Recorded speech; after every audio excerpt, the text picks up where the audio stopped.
for prayer. No matter where he was, whether it was on the street corner or in the middle of the street even, he would immediately stop and perform his prayer. He lived to be over 100 years old and was still listed in the 1820 American census. Perhaps more famous, though, was Kunta Kinte, immortalized in Alex Haley's book, Roots. Kunta Kinte was a member of the Mandinka tribe of West Africa. He was born around 1750 in Jafur, a village along the Gambia River in West Africa. He was educated in Quran and Arabic as a child in the local village school. At age 16, Kunta left the village to go out into the jungle to find some wood to make a drum.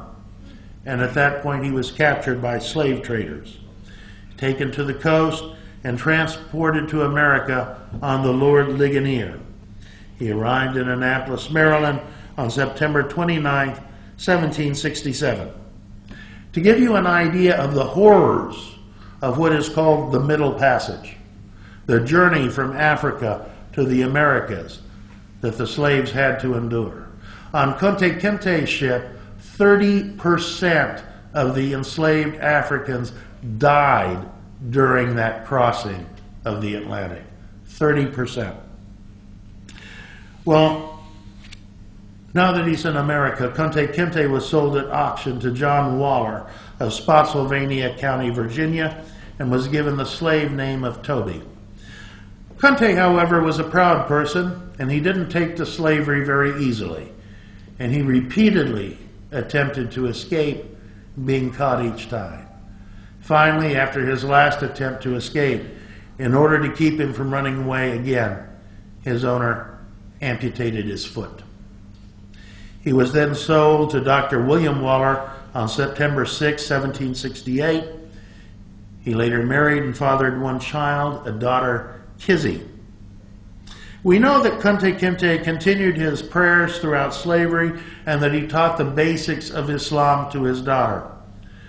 However, his daughter was then sold away to another slave owner and was raped by that new slave owner, giving birth to a son who's known as Chicken George.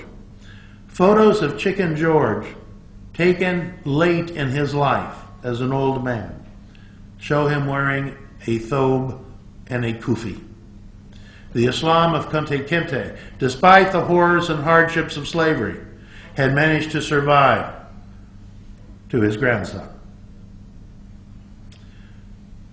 We Muslims also fought to secure American independence from Great Britain in the American Revolutionary War.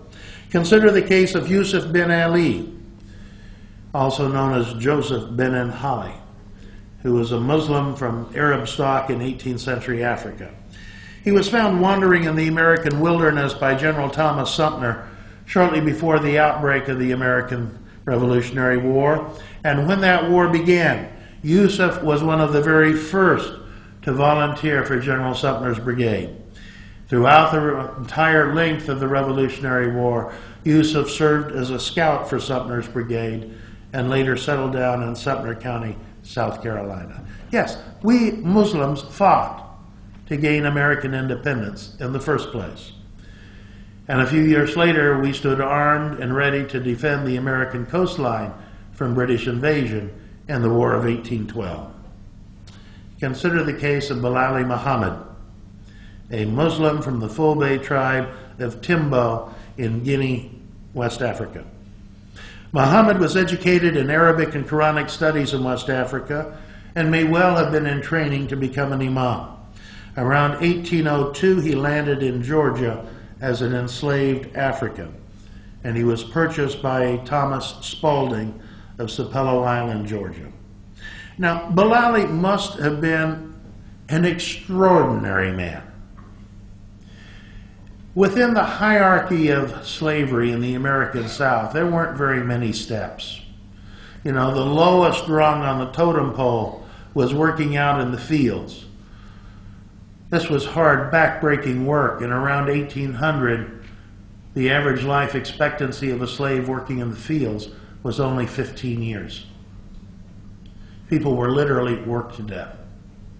Somewhat higher up in the slave hierarchy might be tending the master's garden, etc., and still a little higher up being a household servant. You had much better food, much better chance of continuing to live in these occupations. But this was usually it. But not for Bilali. Bilali was so exceptional that he actually became the overseer of the entire plantation. Usually this was someone who was a white, but here was an enslaved African who was the overseer of the entire plantation. And Spalding was so impressed with Bilali that we are told he did something quite unusual. He actually went to the trouble of going out and finding a copy of the Quran which he purchased and gave to Bilali. And he also allowed Bilali to build a small mosque on the plantation.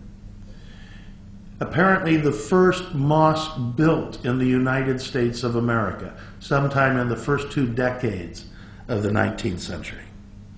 Well, when the War of 1812 broke out, the British threatened to invade Sapelo Island, Georgia, and they promised freedom to any slave who would rise up in rebellion against his owner. That's quite a carrot to hold out in front of someone. Well, Spalding and his family prepared to flee from the threatened British invasion, to leave the island. But before he fled, he called Bilali into him and asked him to organize the slaves to defend the island and Spalding's property.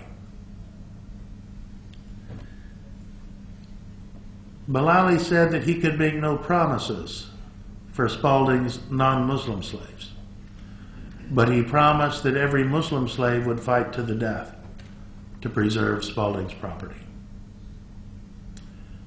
So impressed was Spalding with Bilali that he actually went to the extent of arming Bilali and his fellow Muslim slaves with 80 muskets.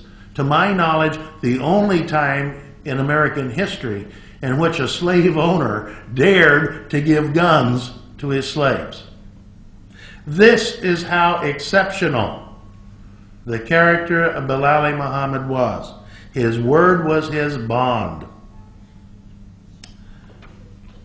Some decades later, we Muslims fought in the American Civil War to preserve the Union.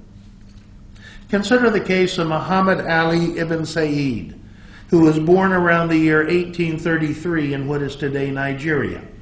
He was educated as a child in Arabic, Quranic studies, and Turkish.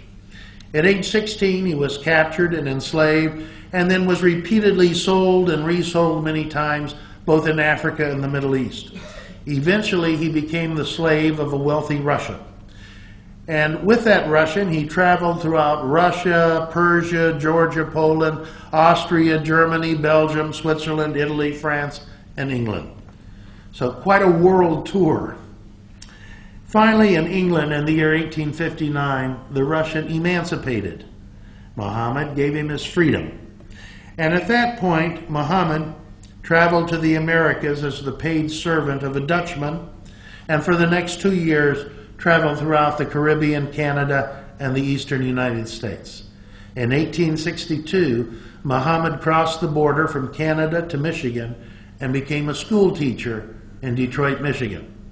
1 year later, in 1863, Muhammad enlisted in Company I of the 55th Regiment of the Massachusetts Colored Volunteers and fought in the Union Army in such battles as those at Fort Mims and Honey Hill in 1864 and at James Island and Biggin Creek, South Carolina in 1865. He must have been quite a soldier, too, because he rose from the rank of private to sergeant in just his first 2 months in the Union Army. He left the military in 1865 at the close of the war, and his autobiography was actually published in Atlantic Monthly, at that point perhaps the most prestigious magazine in America, and that publication was in the year 1867. Muhammad died in Brownsville, Tennessee.